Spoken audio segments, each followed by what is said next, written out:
We have looked at the call to not be envious of those workers of iniquity and to place our trust in God from Psalm 37. So today we want to talk about committing everything to God. Good morning. This is Pastor Ernie Lewis of the Blue Point Church in Sisney, Illinois, with your thoughts for Wednesday. The psalmist has called for us to trust in the Lord. But in verses 5 and 6, he calls for a greater commitment than that.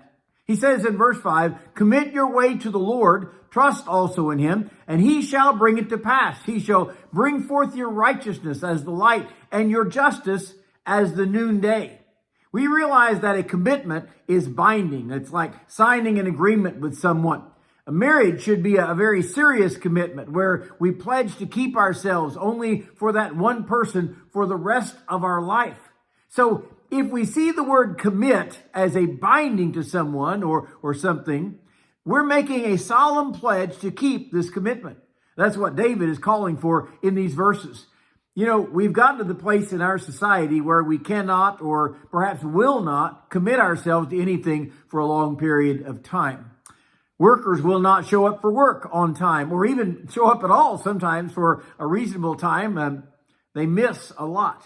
Ball players have become to the place where they don't commit to one team anymore, whether it's Major League Baseball or even just college basketball players. They're always ready to jump ship for some reasonable offer somewhere else. And of course, marriage has also been a casualty of our non-committal society. So the average person cannot imagine actually committing their life and their way to God. That not only seems foreign in our society, but perhaps next to impossible for our wishy-washy people around us. When David calls for us to commit our way to the Lord, he is talking about every part of our life and our future being totally given over to God. We should commit our children to the Lord and raise them to follow and to trust in him. We should commit our time to the Lord and be good stewards of every hour that he gives us to live. We should commit our jobs, our finances, our relationships, everything that we do and everything that we have, we commit to the Lord. And he says, if we commit our way to the Lord and trust in him, he shall bring it to pass. He's working in our behalf. Now, does that mean he'll prosper us financially like we are seeking in this world? Or that he will guide us into a wonderful, successful future that the world sees as successful? Well, maybe not. Not really. It means he will lead us in the best way possible for our good and for his glory.